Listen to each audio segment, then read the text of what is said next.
نحمده ونصلي على رسوله الكريم أما بعد فأعوذ بالله من الشيطان الرجيم بسم الله الرحمن الرحيم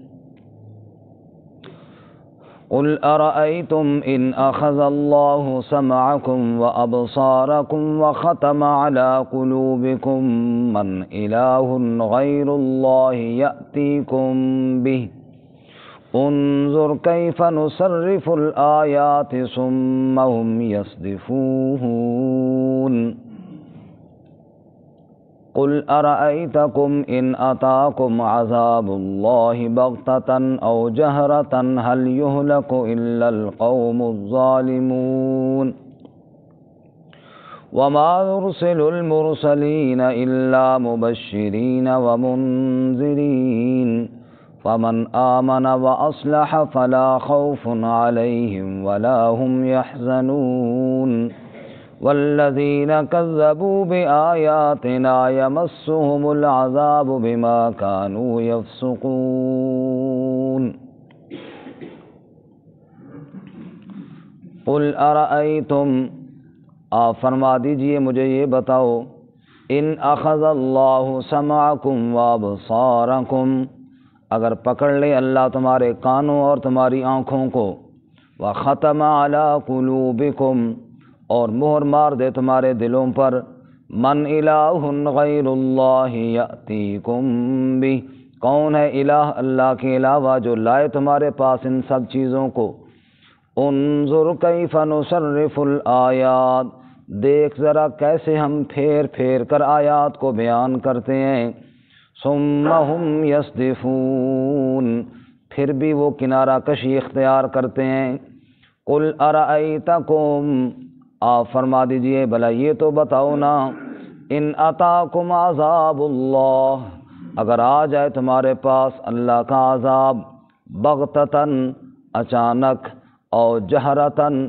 یا بالکل سامنے هل يهلك الا القوم الظالمون تو ہلاک نہ کیے جائیں گے مگر ظالم قومی وما نرسل المرسلین الا مبشرین ومنذرین اور ہم نہیں بھیجتے رسولوں کو مگر خوشخبری سنانے والے اور ڈرانے والے بنا کر فمن آمن واصلح پس جو ایمان لایا اور اصلاح کی فلا خوف علیہم سو نہ کوئی خوف ہوگا ان پر ولا هم یحزنون اور نہ وہ غمگین ہوں گے والذین کذبوا بآیاتنا اور وہ لوگ جنہوں نے جھٹلایا ہماری آیات کو یمسهم العذاب بما كانوا یفسقون انہیں عذاب پہنچے گا اس لیے کہ وہ نافرمانی کرتے ہیں سبحان ربک رب العزت عما یصفون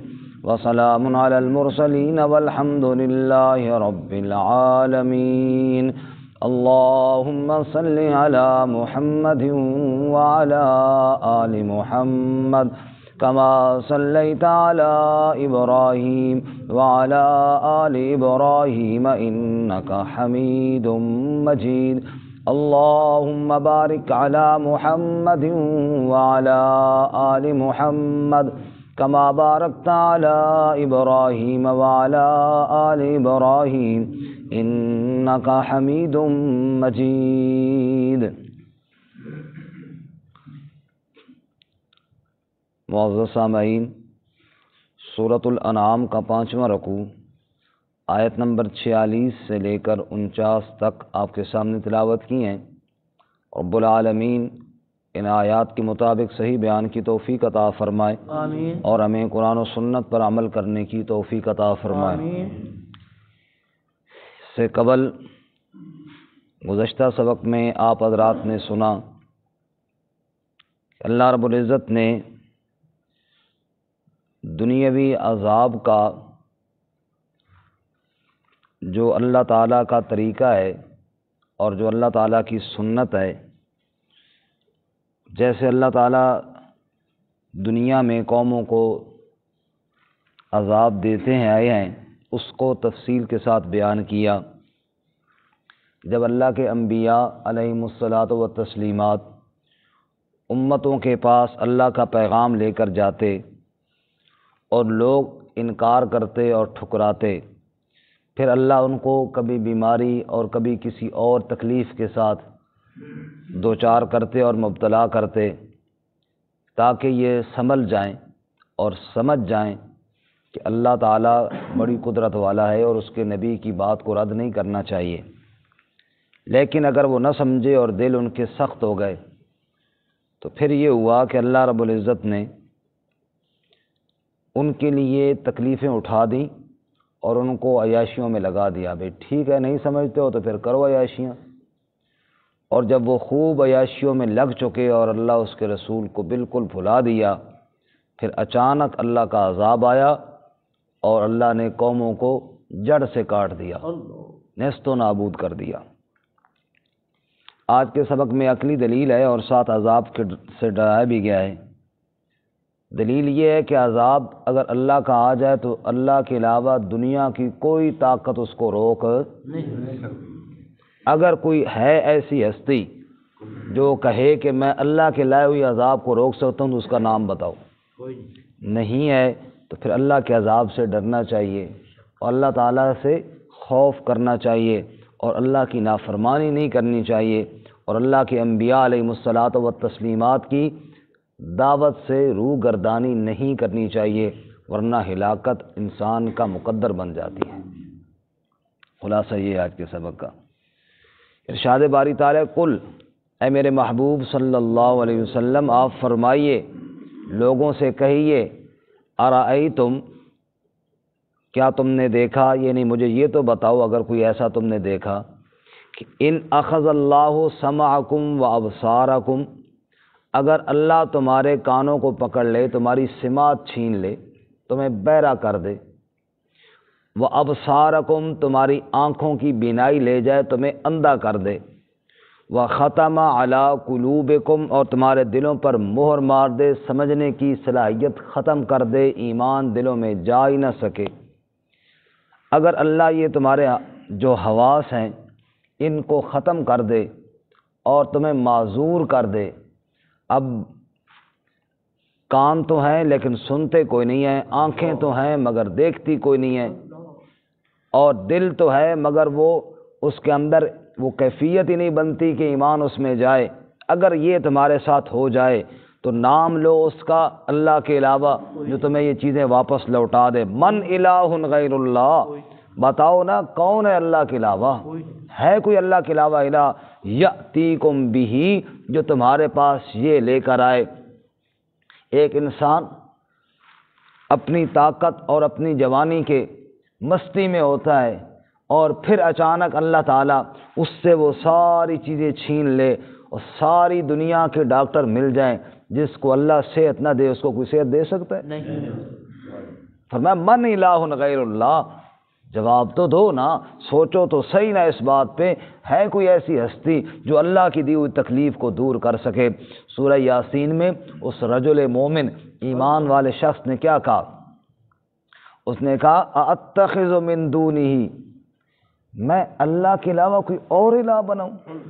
اور حالات یہ ہیں، سچ بات یہ ہے، ان یردن الرحمن بضر، اگر رحمان مجھے کوئی تکلیف دے، لا تغن عنی شفاعتہم شیئا، سارا جہان سفارشیں کرنا شروع کر دے، نہیں فائدہ ہوگا جب تک اللہ تعالیٰ فیصلہ نہ کرے۔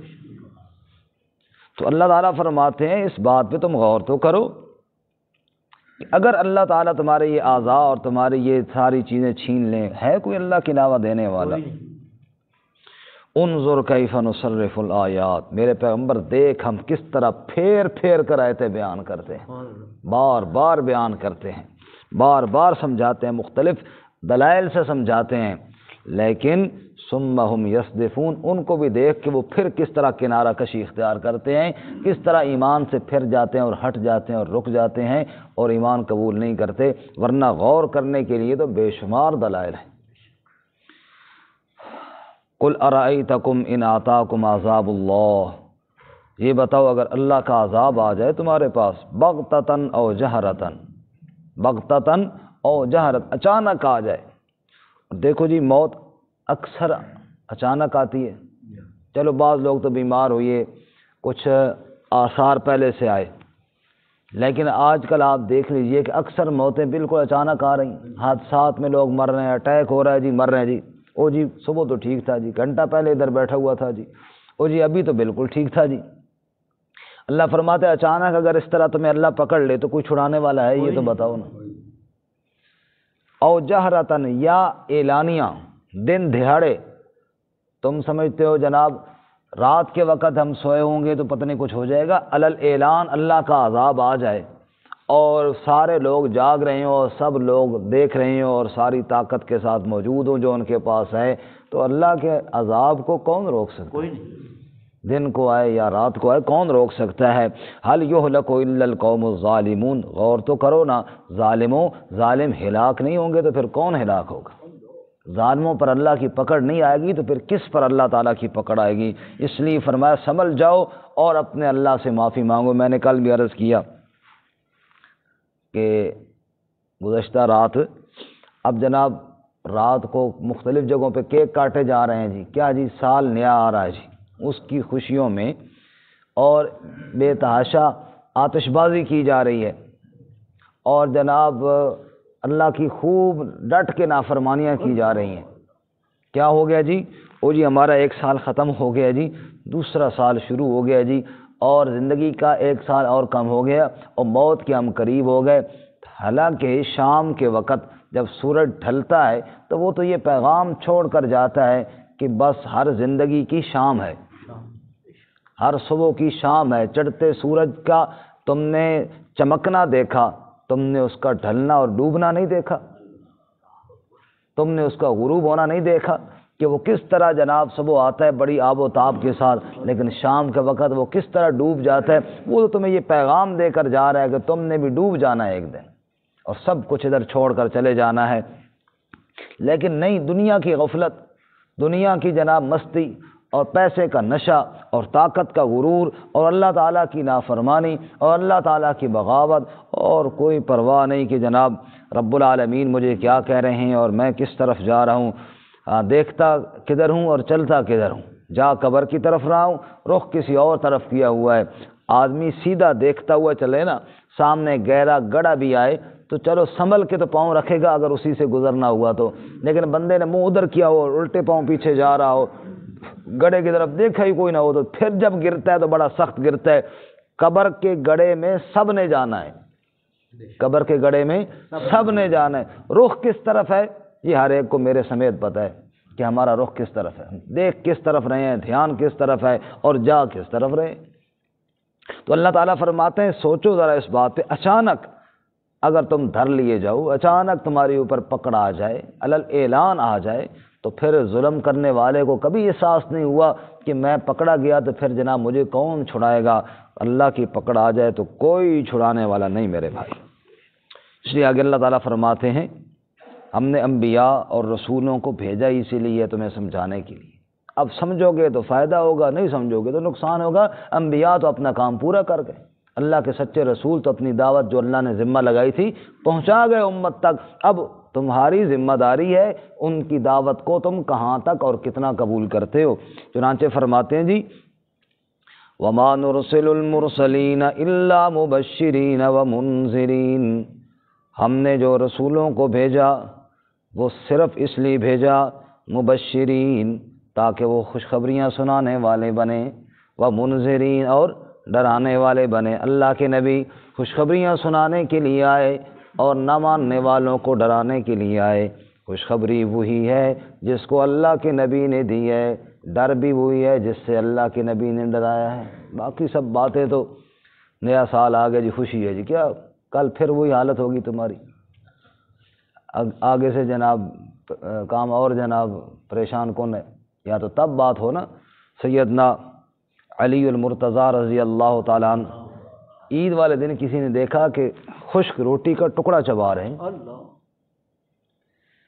تو کہنے والے نے کہا علی، اور حضرت علی آپ کو پتہ ہے فقراء صحابہ کرام میں سے تھے، بعض وہ صحابہ کرام ہیں نا جن کو اللہ نے مال دولت زیادہ دیا تھا، بعض وہ جو فقراء صحابہ کرام تھے، بس کہیں سے لقمہ مل گیا تو کھا لیا ورنہ کچھ نہیں، بس اللہ پہ توکل۔ حضرت علی رضی اللہ تعالیٰ عنہ بھی فقراء صحابہ کرام میں سے. عید کا دن ہے، خشک روٹی کا ٹکڑا کسی نے دیکھا کہ چبا رہے ہیں تو کہا علی آج تو طرح طرح کے کھانے بنے ہوئے ہیں، تو تمہیں اس بات کی نہیں ہے کہ جناب تم بھی کوئی آج بہترین کھانا کھاتے؟ فرماتے ہاں کھانا مل جاتا تو کھا بھی لیتا، لیکن علی کی خوشی اصل تو اس دن ہوگی جس دن علی سے رب راضی ہو جائے گا. یعنی ان لوگوں کی اصل خوشی اس بات پہ ہو کہ اللہ راضی ہو جائے، بس یہ میری کامیابی ہے. اور آج ہم نے کیا جی، اچھا کھانا کھا لیا اور اچھا تھوڑا ناچ گانا کر لیا اور تھوڑا ڈانس کر لیا، ناچ کے بعد جی بڑی خوشی ہو جی، بہت سونی خوشی منا لے جی، نعوذ باللہ من ذالک. خوشیوں میں اللہ کو ناراض، خوشیوں میں کے موقع پر رسول اللہ صلی اللہ علیہ وسلم کو ناراض. فتح مکہ کا دن تھوڑا خوشی کا دن تھا. آپ سوچئے ایک منٹ کی، جس مکہ سے اللہ کے نبی صلی اللہ علیہ وسلم نکلے اور آپ کے آنسو بہہ رہے تھے، اپنے شہر سے نکالا گیا نا، اور پھر چند سالوں کے بعد آپ فاتح بن کر آئے، کتنا خوشی کا دن تھا. اگر کوئی ایسے موقعوں پر اگر کوئی ناچ گانا یا نعوذ باللہ کوئی ایسی بات کی اجازت ہوتی تو میرے خیال میں فتح مکہ والا دن بہت خوشی کا دن تھا.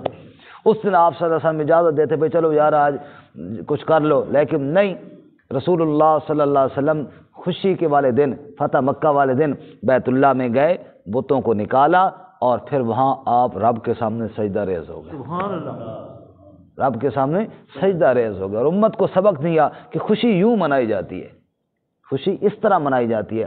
اچھا عید کا دن ہمارے خوشی کا دن ہے مسلمانوں کا. روزانہ جناب نمازیں ہوتی ہیں 5، عید والے دن چھٹی نماز بھی ہوتی ہے. بتایا کہ خوشی مومن کی یوں ہوتی ہے، اللہ کے سامنے جھکنے میں ہوتی ہے. اچھا ہر روز نماز میں 2 دفعہ بلایا جاتا ہے، اذان دے کر بھی اور پھر اقامت کہہ کر بھی. 5 نمازوں میں ہر نماز کے لیے 2 دفعہ بلایا جاتا ہے. آج تو یہ سال میں 1 دفعہ نماز ہے، آج تو میرے خیال میں 3-4 دفعہ بلانا چاہیے تھا بھئی آؤ اذانیں دی جاتی، لیکن اس کی اذان بھی کوئی نہیں، اس کی اقامت بھی کوئی نہیں ہے، کوئی نہیں. کیوں؟ اللہ تعالیٰ کہتے ہیں آج خوشی کا دن ہے، آج بن بلایا آ کے سجدہ کرو. ہاں شرعی جو بلانا ہے نا وہ کوئی نہیں ہے، اس میں کوئی بلانا کوئی نہیں ہے جناب. آج بن بلائے تو بتایا کہ خوشی تمہاری یوں ہونی چاہیے. خوشی والے دن بلانے کی کیا ضرورت ہے؟ خوشی والے دن تو خود ہر ایک بندے کو پتہ ہو کہ آج تو خوشی کا دن ہے، آج تو رب کے سامنے سجدہ کرنا ہی کرنا ہے. لیکن ہمارا کیا ہوتا ہے کہ وہ عید والی نماز تو شاید پڑھ لے، لیکن اس کے بعد باقی نمازوں کی چھٹی ہو جاتی ہے کیونکہ ہم نے سیر و سیاحت کے لیے جانا ہوتا ہے. تو خوشی والے دن ہم اللہ کو ناراض کرتے ہیں، حالانکہ خوشی والے دن تو اللہ کو زیادہ راضی کرنا یہ مومن کی شان ہے. حضرت سلیمان علیہ السلام کو اللہ تعالیٰ نے تخت دیا جو ہوا میں اڑتا تھا، ہوا ان کے تابع تھی. حضرت جا رہے چیونٹی کی آواز اللہ تعالیٰ نے حضرت کو سنائی. اب چیونٹی کی آواز کتنی ہوگی، لیکن اللہ نے سنائی. اللہ تعالیٰ نے حضرت سلیمان علیہ السلام کو سنائی. سورۃ النمل میں واقع ہے، جو ہی حضرت کو چونٹی کی آواز سنی حضرت نے کیا فرمایا؟ رب اوزعنی ان اشکر نعمتک التی انعمت علی وعلی والدی وان اعمل صالحا ترضاہ وادخلنی برحمتک فی عبادک الصالحین. سورۃ النمل میں دیکھیے، اے میرے رب مجھے طاقت دے، مجھے ہمت دے تاکہ میں تیری نعمتوں کا شکر ادا کر سکوں. خوشی آئی تو فوراً اللہ کی طرف دھیان گیا اور شکر کی طرف متوجہ ہوئی ہے. اور ہمیں جناب جب کچھ چیز مل جائے ہم آپے سے باہر ہو جاتے ہیں. اللہ ہمیں صحیح سمجھنے کی توفیق عطا فرمائے. خیر، اب اللہ کے نبی خوشخبریاں سنانے والے اور ڈرانے والے بتانے کے لیے آئے، لوگوں خوشی اس طرح مناؤ گے تو وہ خوشخبری ہے، اللہ راضی ہوگا، اور اگر خوشی اس طرح نہ مناؤ گے تو پھر ڈر جاؤ، پھر اللہ کی پکڑ بڑی سخت ہے. فمن آمن واصلح، سو جو ایمان لایا اور اصلاح کی، نیک اعمال کیے، فلا خوف علیہم ولا هم یحزنون، نہ خوف ہوگا ان پر اور نہ وہ غمگین ہوں گے. اپنی ذات کا خوف بھی، ڈر بھی نہیں ہوگا، کسی کا غم بھی اللہ ان کو نہیں لگنے دیں گے. لیکن والذین کذبوا بآیاتنا، اور وہ لوگ جنہوں نے جھٹلایا ہماری آیات کو، یمسہم العذاب، ان کو تو عذاب پہنچے گا. کیوں؟ بما کانوا یفسقون، اس لیے کہ وہ فاسق تھے، نافرمان تھے اور باغی تھے. باغی کو تو پھر سزا ملنی ہے. اللہ ہمیں فسق و فجور سے محفوظ فرمائے. ترجمہ دوبارہ سنیں جی. قل ارأیتم ان اخذ اللہ سمعکم وابصارکم میرے پاک پیغمبر صلی اللہ علیہ وسلم کہہ دیجئے، بتاؤ نا مجھے، اگر اللہ تمہارے کانوں کو لے جائے، اللہ تمہاری آنکھوں کو پکڑ لے، وَخَتَمَ عَلَىٰ قُلُوبِكُمْ، اور اللہ تمہارے دلوں پر مہر مار دے، مَنْ إِلَٰهٌ غَيْرُ اللَّهِ، کون الہ اللہ کے علاوہ، یأتیکم بہ، جو یہ چیزیں تمہارے پاس لے کر آئے، انظر کیف نصرف الآیات، دیکھ کیسے ہم پھیر پھیر کر آیات کو بیان کرتے ہیں، ثم ہم یصدفون، پھر بھی وہ کنارہ کشی اختیار کرتے ہیں، قل ارأیتکم ان اتاکم عذاب اللہ، آپ کہہ دیجئے مجھے یہ بتاؤ، اگر آئے تمہارے پاس اللہ کا عذاب بغتتاً او جہرتاً، اچانک آ جائے یا کھلے عام آ جائے، هل یہلک الا القوم الظالمون، تو ہلاک نہ کیے جائیں گے مگر ظالم قوم، وما نرسل المرسلین الا مبشرین ومنذرین، اور ہم نہیں بھیجتے بھیجے ہوں کو یعنی رسولوں کو علیہم السلام مگر خوشخبریاں سنانے والے اور ڈرانے والے بنا کر، فمن آمن واصلح، سو جو ایمان لایا اور اصلاح کی، فلا خوف علیہم ولا هم یحزنون، تو نہ خوف ہوگا ان پر اور نہ وہ غمگین ہوں گے، والذین کذبوا بآیاتنا، اور وہ لوگ جنہوں نے جھٹلایا ہماری آیات کو، یمسہم العذاب بما کانوا یفسقون، انہیں عذاب پہنچے گا اس لیے کہ وہ فاسق تھے، نافرمانی کیا کرتے تھے۔